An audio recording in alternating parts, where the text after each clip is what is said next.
इस वीडियो को मैंने बनाया है उन सारे स्टूडेंट के लिए, उन सारे नीट एस्पिरेंट्स के लिए जिनको लगता है कि यार उनकी तैयारी इतनी अच्छी नहीं रही, या फिर उनको लगता है कि अब तो समय ही नहीं बचा, उनको लगता है कि उनके मार्क्स नहीं बढ़ रहे हैं, उनको लगता है इस बार भी उनका सिलेक्शन नहीं हो पाएगा।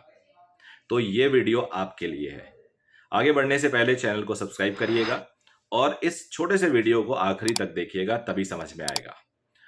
अभी भी आपके पास 110 दिन है। 110 दिन को मैं ऐसे काउंट कर सकता हूं कि जनवरी में जब मैं ये वीडियो रिकॉर्ड कर रहा हूं तो 15 डेज और मान लो आप, 16 डेज वैसे तो है। आज मैं रिकॉर्ड कर रहा हूं 15 ऑफ जनवरी, मकर संक्रांति का दिन है। फरवरी में 29 डेज, मार्च 31 डेज और अप्रैल में आपके पास हैं 30 दिन। 4 दिन मैंने मान लिया मई का, तो 110 दिन आ गए। जब तक ये वीडियो कई लोगों तक जाएगा, कुछ के पास 105 दिन होगा, किसी के पास 100 दिन होगा, लेकिन वो सारे दिन भी सफिशियंट है। तो 110 दिन के लिए हम लोग कैसे प्लान करें, मैंने हेडिंग ही इसका दे रखा है कि अभी आपके पास काफ़ी वक्त है मेरे दोस्त, और उस वक्त को अगर अच्छे से आप यूज़ कर लेते हो तो आपका सिलेक्शन कोई रोक नहीं पाएगा। तो चलो स्ट्रैटेजी और डिस्कशन करते हैं और कुछ एग्जाम्पल देके बताता हूँ कि कैसे सिलेक्शन आपकी आसानी से हो सकती है। आप जितने भी लोग इस वीडियो को देख रहे होंगे, आप में से कई लोग ऐसे होंगे जो 11वीं क्लास से अपनी प्रिपरेशन शुरू किए होंगे। 11वीं और 12वीं 2 साल तैयारी किया, उसके बाद आपका सिलेक्शन नहीं हुआ सपोज, फिर आपने एक ड्रॉप लिया, तब आपका सिलेक्शन हुआ। लेकिन कई लोग ऐसे होंगे जो ड्रॉप लेके भी सिलेक्शन नहीं ले पाए। कई लोग ऐसे होंगे जो डबल ड्रॉप लेके भी सिलेक्शन नहीं ले पाए, रह गया कुछ मार्क्स से। तो क्या कोई पैरामीटर है कि 2 साल, 3 साल, 1 साल सिलेक्शन के लिए सफिशियंट है? ये मैं क्वेश्चन आपसे पूछ रहा हूं, और आंसर इसका है कोई पैरामीटर नहीं है। और आपने कई ऐसे स्टूडेंट को जाना होगा जो केवल और केवल 45 डेज के क्रैश कोर्स से अपना सिलेक्शन ले लेते हैं। कई ऐसे लोग आपने देखे होंगे जिन्होंने सेल्फ स्टडी किया और एक टेस्ट सीरीज ज्वाइन कर लिया, उससे सिलेक्शन हो गया, जिन्होंने कोचिंग का मुंह भी नहीं देखा। तो ये ओवरऑल एक बात तो क्लियर है कि डेज का फर्क बहुत ज्यादा नहीं पड़ता। It all depends how conceptually you are good, how technically you are good, and how serious you are with your preparation, how honest you are with your preparation. तो अगर आपको चाहिए कि अगले ये जो आने वाला समय है 110 दिन या इवन इससे भी कम, उसमें आपका सिलेक्शन कैसे हो, तो सबसे पहले आपको कुछ पॉइंट्स बताऊंगा, ध्यान देना। पहला, पॉजिटिव एटीट्यूड। पॉजिटिव एटीट्यूड क्या होता है? एक्सेप्ट करना। मैं हर वीडियो में बताता हूं, एक्सेप्ट योर फॉल्ट। गलतियां कहां कहां आपने की हैं। एक सबसे बड़ी गलती होती है जो आप मानते नहीं हो, आप इरेगुलर रहते हो। आप रेट करने लगते हो अपने टीचर्स, अपने सिस्टम, अपने कोचिंग को, और उसके वजह से आपको लगता है कि कोई एक सब्जेक्ट आपका पढ़ा हुआ है, आज क्लास लगी है, आउट ऑफ 3-4 लेक्चर्स, तो भी आप क्लास में नहीं जाते हो क्योंकि आपको लगता है एक क्लास आपकी बोरिंग है। जबकि हम एक अच्छा पाने के लिए 10 बोरिंग भी बर्दाश्त कर सकते हैं, बोरिंग क्लास। आइडियली ये एटीट्यूड होना चाहिए। चलो कोई बात नहीं, जो हो गया उसको तो वापस नहीं ला सकते। अभी हर कोचिंग में 12th का आखिरी वाला हिस्सा या 50% से ऊपर वाला हिस्सा चल रहा है, and believe me, these are very very scoring, and particularly in physics and chemistry. Chemistry में इनऑर्गेनिक आपकी आपकी आपकी लाइफ बना सकता है सिलेक्शन के पॉइंट ऑफ व्यू से। फिजिक्स का, मॉडर्न फिजिक्स और ऑप्टिक्स आपका लाइफ बना सकता है सिलेक्शन के पॉइंट ऑफ व्यू से।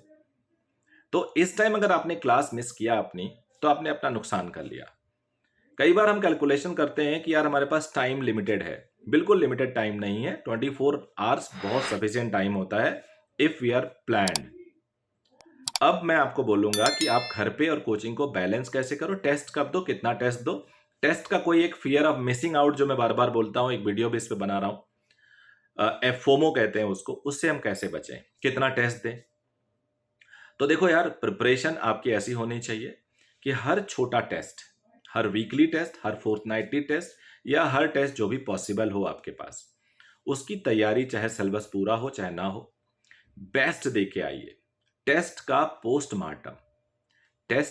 पोस्टमार्टम जरूर करिए। जैसे कल हमारे यहाँ पे एक टेस्ट था, एंड आई एम श्योर 50% से ज्यादा बच्चे टेस्ट को जाने के बाद छोड़ देते हैं। अगर आपने टेस्ट का पोस्टमार्टम नहीं किया तो आपको पता ही नहीं चला कि आपने गलतियां कहाँ की।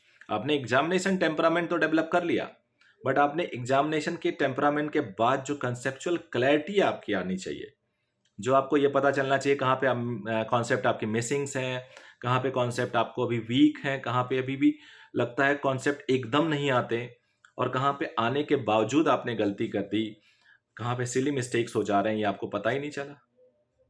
टेस्ट का पर्पस एग्जामिनेशन टेम्परामेंट के साथ साथ आपको ये बताने का भी होता है कि आप उस टेस्ट को के जो अगर कमियां हैं उसको इमिडिएटली दूर करो कम टाइम में, क्योंकि आप काफ़ी 3 घंटे में काफ़ी कुछ अटेम्प्ट कर लेते हो, और उसके बाद इमिडिएटली आपको पॉइंट वाइज पता चल जाता है गलतियां, उसको दूर करने से एक तरह से वो 3 घंटे का टेस्ट 30 घंटे की स्टडी के बराबर हो जाता है।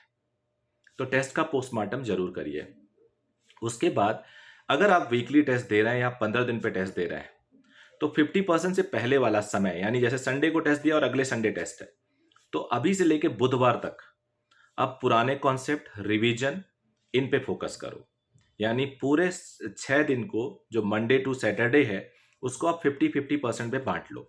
मंडे ट्यूसडे वेडनेसडे सोम मंगल बुधवार इसको रखो रिवीजन के लिए पुराना पार्ट, और उसके बाद थर्सडे फ्राइडे एंड सैटरडे इसको रखो टेस्ट की प्रिपरेशन में। और इसमें आपकी सेल्फ स्टडी किसी भी हालत में 5 to 10 आवर्स के बीच में होनी चाहिए, इससे कम नहीं होनी चाहिए if you are regular student of a coaching. अगर आप कोचिंग नहीं कर रहे हो तब तो आपकी स्टडी करीब करीब 15 to 16 आवर्स जानी चाहिए।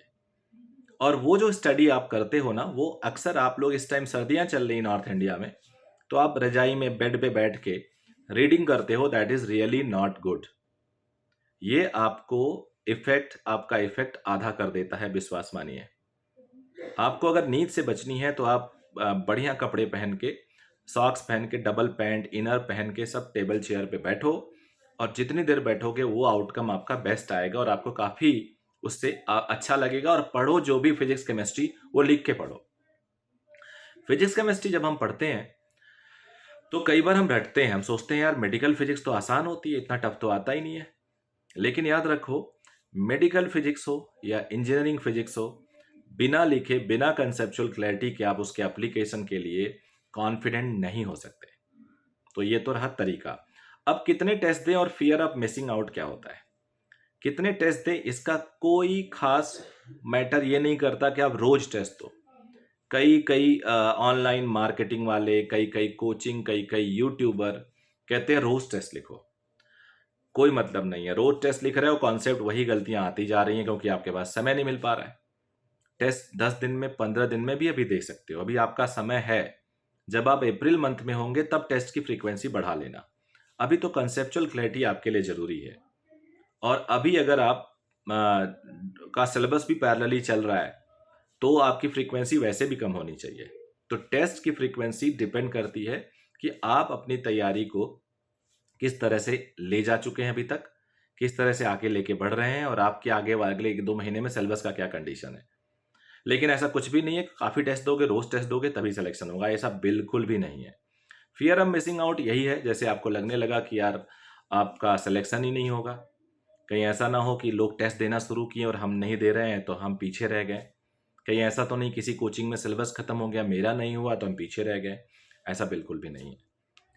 सिलेबस आखिरी एग्जाम से 1 महीना पहले तक आइडियली सबका खत्म होना चाहिए, सो दैट 1 महीना आपके लिए सफिशिएंट टाइम मिले रिवीजन के लिए और उस टेस्टिंग के लिए। अगर वो फरवरी आखिरी तक खत्म हो जाए तो बहुत अच्छी बात है, बहुत आइडियल कंडीशन है। अगर मार्च तक भी जाता है तो भी चलता है। जैसे हमने अपने यहाँ फरवरी एंड तक 15 फरवरी से 28-29 फरवरी तक इस साल हमने रखा है कि सभी सब्जेक्ट का सिलेबस खत्म होना चाहिए, आइडियली हो जाएगा। लेकिन अगर कहीं नहीं भी हो रहा है तो ऐसा पैनिक होने की ज़रूरत नहीं है। आप अपनी प्रिपरेशन जारी रखो, रिवीजन जारी रखो, रिवीजन की फ्रीक्वेंसी बढ़ा दो, रिवीजन का जो टाइम है वो बढ़ा दो, अपने आप आपकी दिक्कत कोई दिक्कत नहीं आएगी। लेकिन 1 महीना हाँ आखिरी के मिलना चाहिए, पूरा अप्रैल और शुरू के 3-4 दिन मई का आपको मिलना चाहिए फॉर प्रिपरेशन। तो आई होप इस तरह से मैं बहुत सारे वीडियो लेके आऊँगा और मुझे उम्मीद है आपको फ़ायदा होगी। वीडियो देखिएगा, रिकमेंड करिएगा, कमेंट लिखिएगा और कोशिश करिएगा कि इसको शेयर भी करें अगर आपको अच्छा लगे तो। Thank you very much, bye bye, take care.